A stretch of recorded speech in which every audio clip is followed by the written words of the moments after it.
Assalamualaikum warahmatullahi wabarakatuh. Perkenalkan, nama saya Indah Nazulfa, mahasiswi STSH Al-Jailani dengan nomor induk mahasiswi 225010009. Di sini saya ingin menjelaskan beberapa bab dalam buku Ekonomi Mikro Islam, yaitu salah satunya ketidaksempurnaan pasar dan intervensi pemerintah. Tujuan pembelajarannya ada 3. 1. Distorsi penawaran dan rekayasa permintaan dalam pandangan ekonomi Islam. 2. Tadlis dan tagrir dalam ekonomi Islam. 3. Kebijakan pemerintah dalam mengatasi ketidaksempurnaan pasar. Yang pertama, distorsi penawaran. Kegagalan pasar pertama terjadi apabila produsen memiliki tipe rasional economic man, di mana yang dipikirkan adalah hanya mencari keuntungan semaksimal mungkin. Hal ini kemudian memunculkan terjadinya kegagalan dari sisi penawaran. Salah satu kegagalan dari sisi penawaran ialah ikhtiar. Rasulullah telah melarang praktik ikhtiar, yaitu secara sengaja menahan atau menimbun barang, terutama pada saat terjadi kelangkaan, dengan tujuan untuk menaikkan harga yang di kemudian hari. Penjelasan awal mengenai ikhtiar ini telah disampaikan pada bab 7, membahas mengenai teori penawaran. Bersumber dari Sa'id bin al-Musayyab dari Ma'mar bin Abdullah al-Adawi bahwa Rasulullah bersabda, "Tidaklah orang yang melakukan ikhtiar itu kecuali ia berdosa." Ikhtiar ini seringkali diterjemahkan sebagai menimbun atau monopoli. Penyebab pelanggaran ikhtiar: mengambil keuntungan di atas keuntungan normal dengan cara menjual lebih sedikit barang untuk harga yang lebih tinggi, atau istilah ekonominya disebut monopolis rent.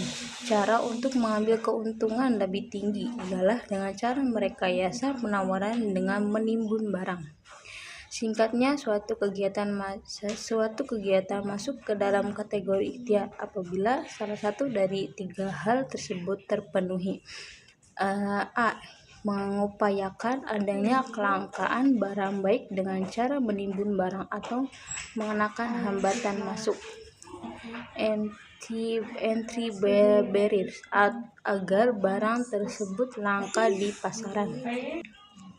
B. Menjual dengan harga yang lebih tinggi dibandingkan dengan harga sebelum munculnya kelangkaan.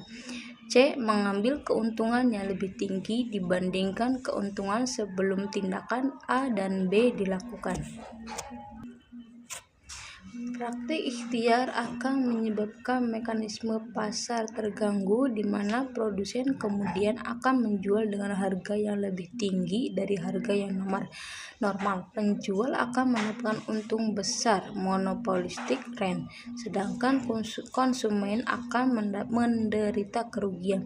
Jadi akibat ikhtiar, maka masyarakat luas dirugikan oleh sekelompok kecil yang lain.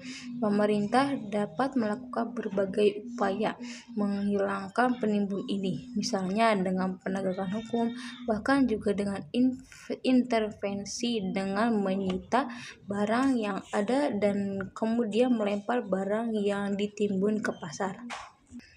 Selanjutnya ialah rekayasa permintaan. Apakah akan terjadi kegagalan pasar apabila terdapat konsumen yang berperilaku layaknya rational economic man? Konsumen yang bertindak sebagai rational economic man ternyata dapat menyebabkan kegagalan pasar, meskipun produsen bertindak dengan maslahah oriented economic man. Salah satu contoh konsumen yang menyebabkan terjadinya kegagalan pasar ialah apabila ia bertindak sebagai pembeli tunggal atas komoditas yang ditawarkan oleh banyak penjual. Hal ini mengakibatkan ia bisa bertindak sebagai penentu harga. Sebagai ilustrasi atas hal ini, bisa kita contohkan dengan perusahaan gula di suatu daerah yang membeli tebu dari para petani rakyat karena ia merupakan satu-satunya perusahaan gula di daerah tersebut, sehingga mengakibatkan para petani tebu hanya bisa menjual ke perusahaan gula tersebut dan tidak memiliki pilihan pabrik gula yang lain. Hal ini mengakibatkan perusahaan gula tersebut dapat sewenang-wenang menetapkan harga yang mereka mau kenakan kepada para petani tebu. Selanjutnya, yang tadlis atau penipuan. Kondisi ideal dalam pasar adalah apabila penjual dan pembeli mempunyai informasi yang sama tentang barang yang akan diperjualbelikan. Apabila salah satu pihak tidak mempunyai informasi atau asymmetric information seperti yang dimiliki oleh pihak lain, maka salah satu pihak akan merasa dirugikan dan menjadi kecurangan atau penipuan. Al-Quran dengan tegas telah melarang semua transaksi bisnis yang mengandung unsur penipuan dalam segala bentuk terhadap pihak lain. Adapun terdapat beberapa ragam tadlis yang dapat terjadi di dalam pasar. Karim 2004. Selanjutnya yaitu tadlis kuantitas. Tadlis penipuan ke kuantitas termasuk juga kegiatan menjual barang kuantitas sedikit dengan harga barang yang kuantitas banyak. Misalnya menjual baju sebanyak 1 kontainer karena jumlah banyak dan tidak mungkin untuk menghitung satu persatu. Penjual berusaha melakukan penipuan dengan mengurangi jumlah barang yang dikirim kepada pembeli dengan menggunakan matrik. Kita bisa melihat strategi kedua belah pihak. Dari metrik di atas dapat diketahui adanya strategi dominan. Apabila penjual berlaku jujur, ia akan memperoleh utilitas atau kepuasan yang lebih besar dibandingkan dengan berlaku tidak jujur. Dari sini dapat disimpulkan bahwa pilihan terbaik bagi penjual adalah bersikap jujur. Di sisi lain, apabila pembeli menaruh curiga kepada penjual, maka pembeli tersebut akan memperoleh utilitas negatif. Pembeli akan memperoleh utilitas positif bila tidak menaruh curiga terhadap penjual. Dengan demikian, hasil akhir yang terbaik adalah penjual jujur dan pembeli tidak curiga. Perilaku penjual yang tidak jujur di samping merugikan dirinya juga merugikan pihak pembeli. Apapun tindakan pembeli, penjual yang tidak jujur akan mengalami penurunan utilitas. Begitu pula pembeli akan mengalami penurunan utilitas. Praktek mengurangi timbangan dan mengurangi takaran merupakan contoh klasik yang selalu digunakan untuk menerangkan penipuan kuantitas ini. Selanjutnya, tadlis kualitas. Tadlis kualitas termasuk dalam tadlis kualitas adalah menyembunyikan cacat atau kualitas barang yang buruk yang tidak sesuai dengan yang disepakati oleh penjual dan pembeli.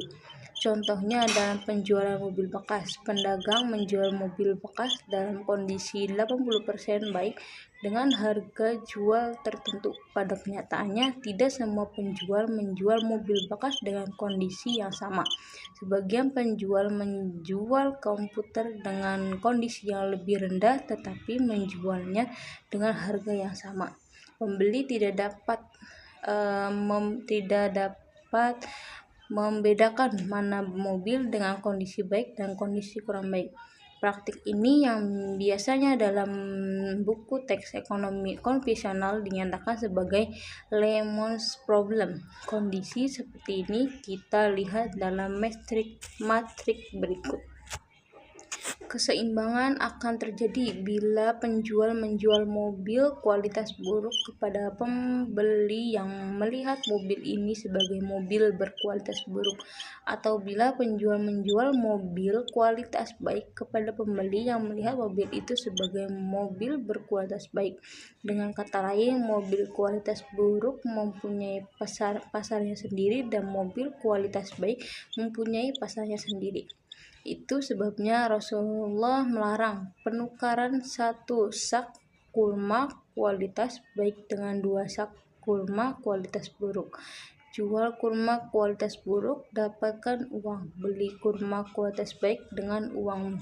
Kurma kualitas baik mempunyai pasarnya sendiri. Kurma kualitas buruk juga mempunyai pasarnya sendiri. Selanjutnya, tadlis harga.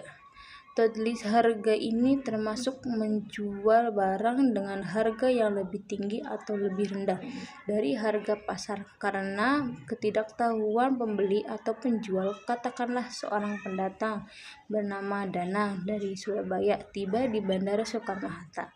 Setibanya di Bandara Soekarno-Hatta, naik taksi, namun tidak tahu harga pasaran taksi dari Bandara ke Bandara ke Bekasi. Katakan pula harga pasaran ongkos taksi dari bandara sampai dengan Bekasi adalah 250. Sopir taksi menawarkan dengan harga 400. Setelah terjadi tawar-menawar, akhirnya sepakat harga 350. Meskipun kedua pihak rela sama rela, namun hal ini dilarang karena kerelaan Dana bukan kerelaan yang sebenarnya. Ia rela dalam keadaan tertipu. Pada waktu Danang memutuskan untuk menggunakan taksi agar lebih nyaman dan cepat sampai di tujuan, sopir taksi mempunyai dua pilihan, yaitu menggunakan harga pasar atau menggunakan harga tipu.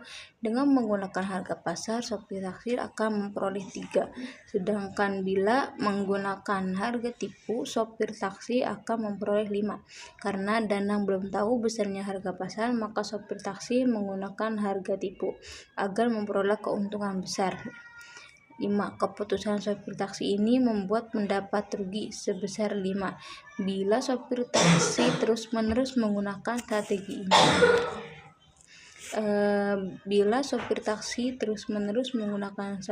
ini. Repeated game, atau bila reputasi buruk sopir taksi di stasiun kereta api telah menjadi rahasia umum, maka Danang akan mengetahuinya dan tidak akan mau dirugikan lagi, serta ia akan memberitahukan teman-teman yang lain agar tidak tahu menggunakan jasa sopir taksi di stasiun tersebut. Oleh karena itu, pada waktu sopir taksi melakukan harga tipu lagi, maka Danang akan menggunakan strategi lain, yaitu tidak menggunakan taksi, tapi menggunakan bus, damri, dan sopir. Dan saat Danang memutuskan naik bus, damri, dan sopir, maka Danang merasa lebih senang naik bus, damri, dan sopir. Dan sopir taksi tidak akan memperoleh 0. Danang bahkan lebih senang 2 naik bus, damri, dan sopir walaupun sopir taksi menawarkan harga pasar 1. Karena ia merasa lepas dari kezaliman dan dapat memberi pelajaran kepada sopir taksi. Sebaliknya, jika sejak awal sopir taksi memilih menggunakan harga pasar, maka Danang akan menggunakan taksi ini. Berarti sopir taksi tersebut akan memperoleh 3 dan pendatang juga memperoleh 3. Pada kondisi ini tidak ada pihak yang terzalimi, keduanya akan memperoleh keuntungan. Di zaman Rasulullah, perdagangan seperti yang diriwayatkan oleh Abdullah bin Ibnu Umar juga dilarang. Kami pernah keluar mencegat orang-orang yang datang membawa hasil panen mereka dari luar kota. Lalu kami membelinya dari mereka. Rasulullah melarang kami membelinya sampai nanti barang tersebut dibawa ke pasar. Selanjutnya, tadlis waktu penyerahan. seperti tadlis penipuan kuantitas, kualitas, dan harga. Tadlis waktu penyerahan juga dilarang, yang termasuk penipuan jenis ini. Misalnya, si penjual tahu persis ia tidak akan dapat menyerahkan barang pada besok hari, namun menjanjikan akan menyerahkan barang tersebut pada besok hari. Namun ketika sang pembeli hendak mengambil barang yang telah dipesan, ternyata barang pesanan tersebut belum tersedia. Selanjutnya, penjelasan tentang tagrir. Tagrir berasal dari kata bahasa Arab goror, yang berarti akibat, bencana, bahaya, resiko, ketidakpastian. Sebagai istilah dalam fikih muamalah, tagrir berarti melakukan sesuatu secara membabi buta tanpa pengetahuan yang mencukupi atau mengambil risiko sendiri dari suatu perbuatan yang mengandung risiko tanpa mengetahui dengan persis apa akibatnya, atau memasuki kancah risiko tanpa memikirkan konsekuensinya. Menurut Rahma 1995. Menurut Ibnu Taimiyah dalam Karim 2004, goror terjadi bila seseorang tidak tahu apa yang tersimpan bagi dirinya pada akhir suatu kegiatan bisnis atau jual beli. Tagrir maupun tadlis, keduanya terjadi karena adanya asymmetric information. Bedanya dalam tadlis, asymmetric information ini hanya dialami oleh suatu pihak saja, misalnya pembeli saja atau penjual saja. Sedangkan dalam tagrir, incomplete information dialami oleh kedua belah pihak, baik pembeli maupun penjual. Karena itu, kasus tagrir terjadi bila ada unsur ketidakpastian yang melibatkan kedua belah pihak. Dalam ilmu ekonomi, tagrir ini lebih dikenal sebagai ketidakpastian atau risiko. Dalam situasi kepastian, hanya ada satu hasil atau kejadian yang akan muncul dengan probabilitas sebesar 1. Selanjutnya, tagrir kuantitas.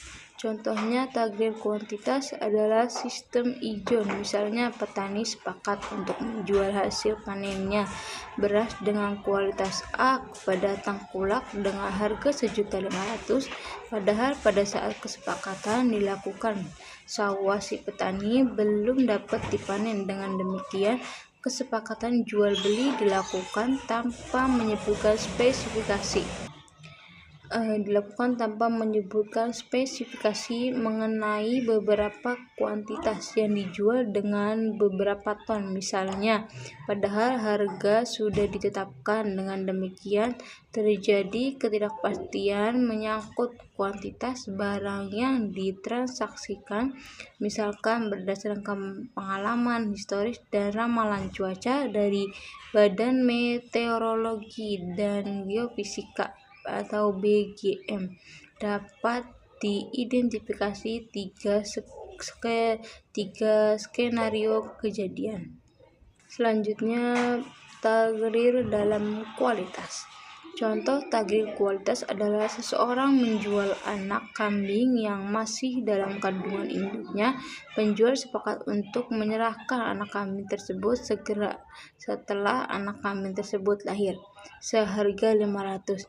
Dalam hal ini, baik si penjual maupun si pembeli tidak dapat memastikan kondisi fisik anak kambing tersebut bila nanti lahir.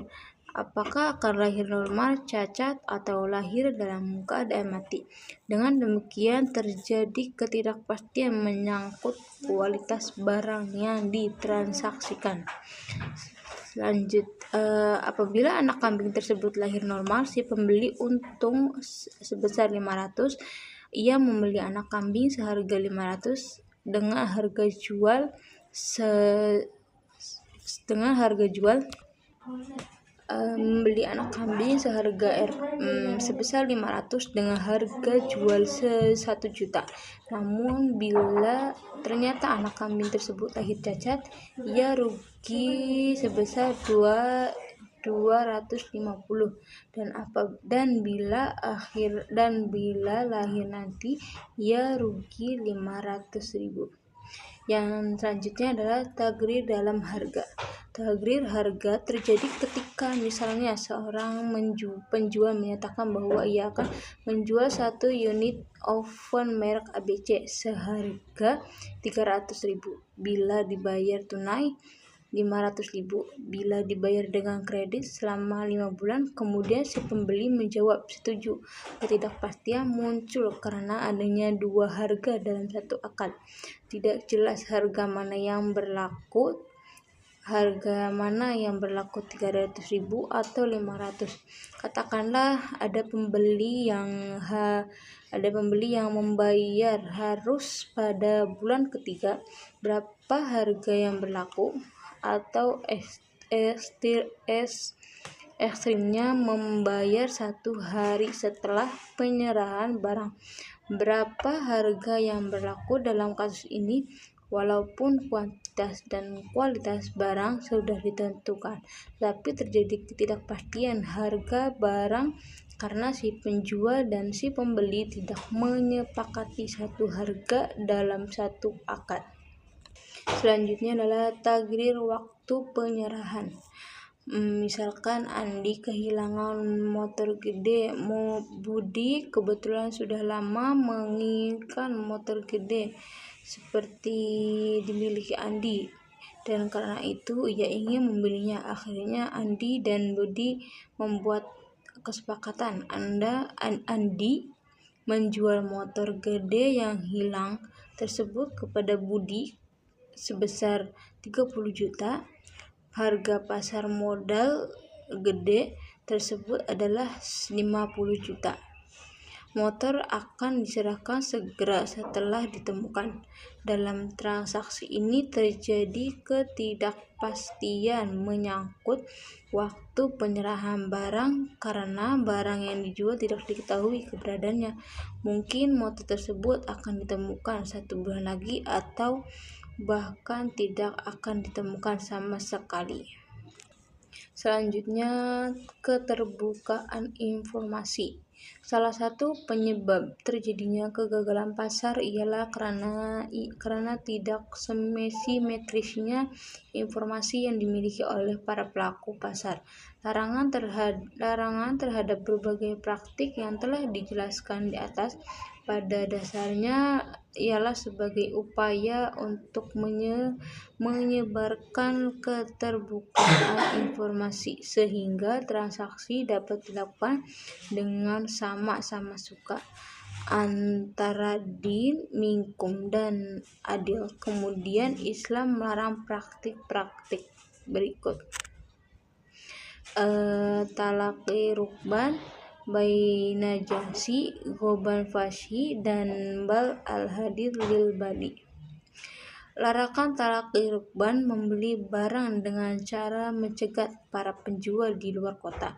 Pada dasarnya supaya para penjual bisa mengetahui situasi pasar dengan segala informasi yang ada termasuk harga pasar dan praktik yang terkait dengan itu. Bainajasi yaitu mencakup pengertian kolusi di mana antar penjual satu dengan lainnya melakukan kerja sama atau kartel untuk menipu konsumen. Selain itu, dalam transaksi ini si penjual akan menyuruh orang lain untuk memuji barangnya agar orang lain tertarik membeli, atau menawar dengan harga tinggi agar orang lain tertarik kembali dengan harga tinggi. Goban fashi adalah upaya sengaja untuk mengaburkan informasi, sebab penjual memanfaatkan ketidaktahuan konsumen untuk mencari keuntungan tinggi. Islam menganggap penipuan, kecurangan terhadap takaran timbangan atau kualitas barang sebagai perbuatan dosa. Dan sempurnakanlah takaran apabila kamu menakar, dan timbanglah dengan timbangan yang benar, itulah yang lebih utama bagimu dan lebih baik akibatnya. Quran Surat Al-Isra ayat 35. Selanjutnya, intervensi pemerintah dalam kegagalan pasar. Terdapat beberapa tindakan yang dapat dilakukan oleh pemerintah apabila terjadi kegagalan pasar, baik berupa intervensi pasar maupun intervensi harga. Terkait dengan intervensi harga, tetap harus berpegang pada nilai keadilan. Pada dasarnya, jika pasar telah bekerja dengan sempurna, maka tidak ada alasan untuk mengatur tingkat harga. Penetapan harga kemungkinan justru akan mendistorsi harga sehingga akhirnya mengganggu mekanisme pasar itu sendiri. Selanjutnya adalah regulasi harga yang adil.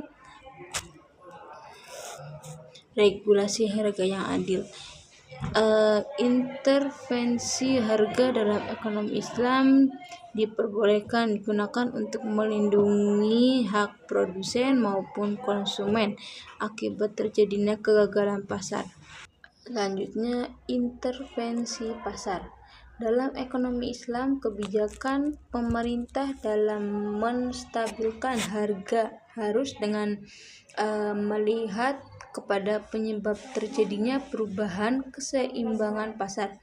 Apabila penyebabnya dikarenakan perubahan murni pada permintaan dan penawaran, maka mekanisme stabilisasi harga harus dilakukan melalui intervensi pasar. Pada masa kekhalifahan Umar bin Khattab radhiyallahu anhu, kota Madinah pernah mengalami kenaikan tingkat harga gandum karena menurunnya pasokan di pasar karena kegagalan panen. Beliau menolak permintaan para sahabat untuk mengatur harga pasar, tetapi kemudian melakukan impor gandum dari Mesir sehingga penawaran barang di Madinah kembali melimpah dan tingkat harga mengalami penurunan. Namun demikian, pada masa Khalifah Umar bin Khattab, langkah ini ternyata tidak memadai. Tingkat daya beli masyarakat Madinah saat itu sedemikian rendah sehingga harga baru ini pun tetap terjangkau. Khalifah Umar kemudian mengeluarkan sejenis kupon yang dapat ditukarkan dengan sejumlah barang tertentu yang dibagikan kembali para fakir miskin.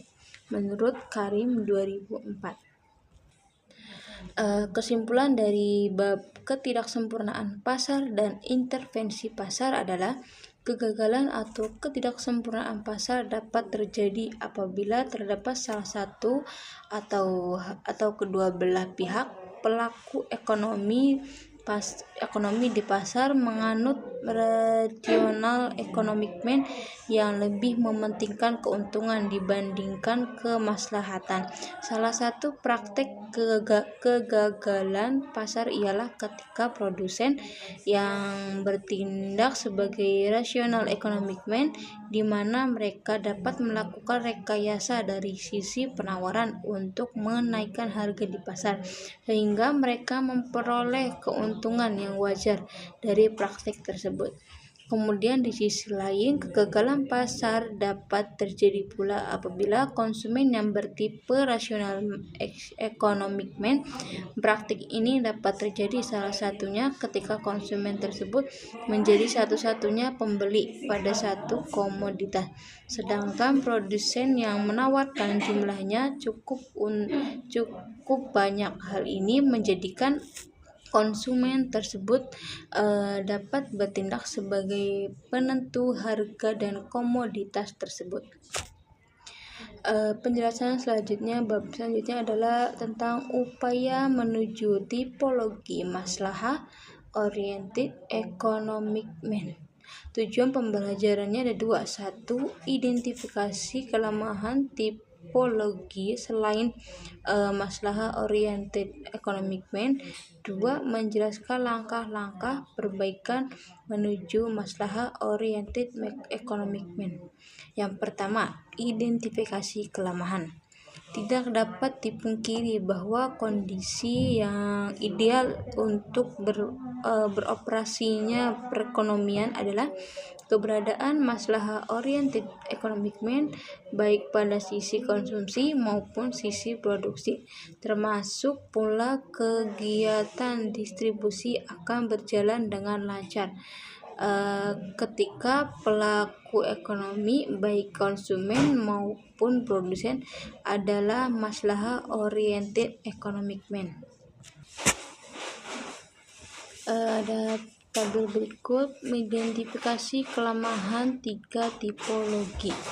Yang pertama, konvensional economic man. Identifikasi masalahnya, kekeliruan cara pandang kehidupan akhirat, lemahnya orientasi menebar manfaat untuk pihak lain. Yang kedua, ascetic economic man. Identifikasi kelemahannya, kekeliruan cara pandang kehidupan dunia. Kedua, lemahnya komitmen untuk memperkuat produktivitas sehingga produktivitas ekonomi tidak berada pada kondisi optimal. Yang ketiga, apathetic economic man. Identifikasi masalahnya, satu, ketahuan cara pandang kehidupan dunia dan akhirat, kekeliruan cara pandang kehidupan dunia akhirat, lemahnya komitmen produktivitas yang berakibat pada tidak optimalnya produktivitas ekonomi.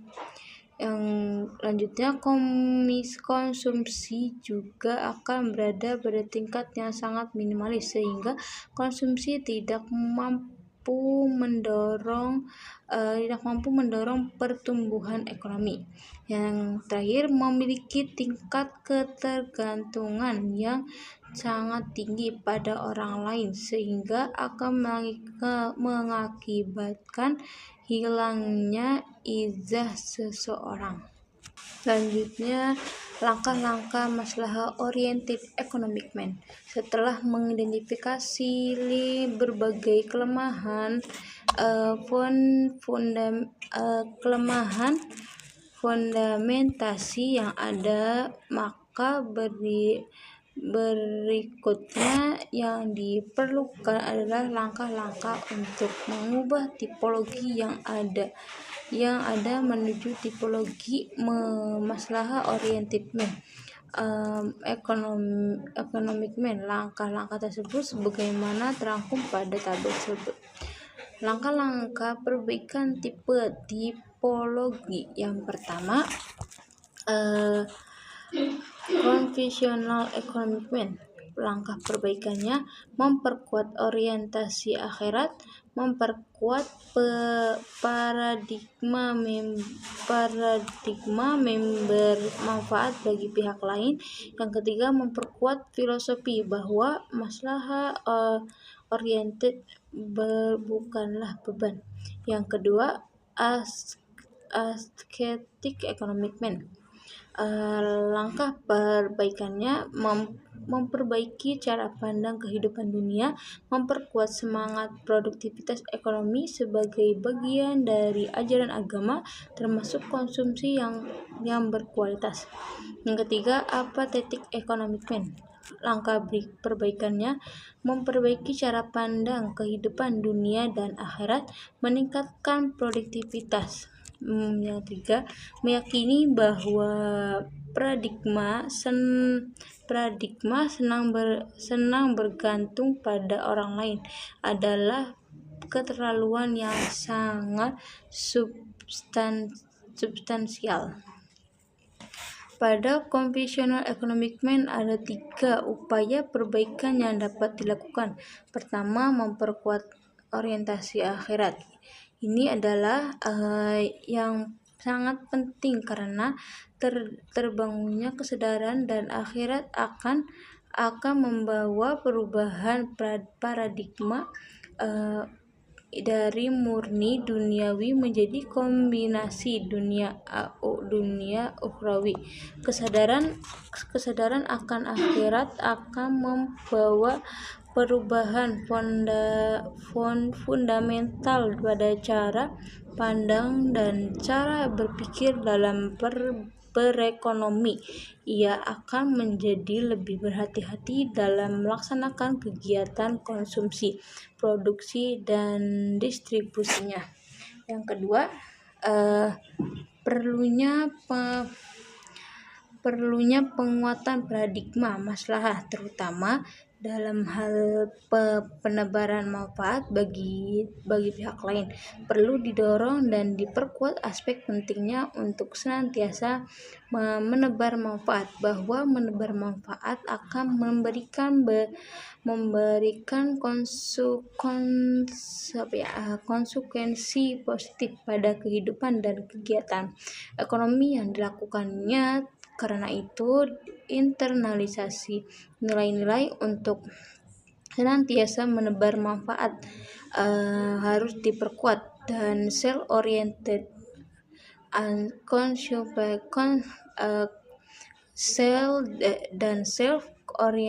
consumption and production hanya akan melahirkan beragam personal ekonomi dan sosial yang makin berat. Pada sisi produksi, ketika konsep maslahah oriented man berubah dari beban menjadi kebutuhan, maka hal tersebut tidak akan membebani biaya produksi yang harus dikeluarkannya. Sebaiknya ia akan secara inovatif dan kreatif mencari cara produksi yang lebih ramah lingkungan dan mampu menghasilkan proses produksi yang memperhatikan keseimbangan ekonomis dan ekologis. Kesimpulannya, bab ini membahas mengenai upaya menuju tipologi maslahah oriented economic man yang merupakan bentuk paling ideal pelaku ekonomi dalam ekonomi mikro Islam. Pembahasan dimulai dengan mengkaji kelemahan yang terdapat pada 3 tipologi manusia lainnya seperti conventional economic man, aesthetic man, dan apathetic man. Setelah mengidentifikasi kelemahan yang terdapat 3 tipe manusia lainnya, maka selanjutnya didiskusikan langkah-langkah menuju maslahah oriented man. Didiskusikan langkah-langkah menuju maslahah oriented economic man. Pembahasan pada bab ini diharapkan mampu memberikan pemahaman bagaimana 3 tipologi manusia lainnya bertransformasi menjadi maslahah oriented economic man. Itu saja yang bisa saya jelaskan tentang di dalam buku Ekonomi Mikro Islam dengan beberapa bab. Mohon maaf bila ada kesalahan. Assalamualaikum warahmatullahi wabarakatuh.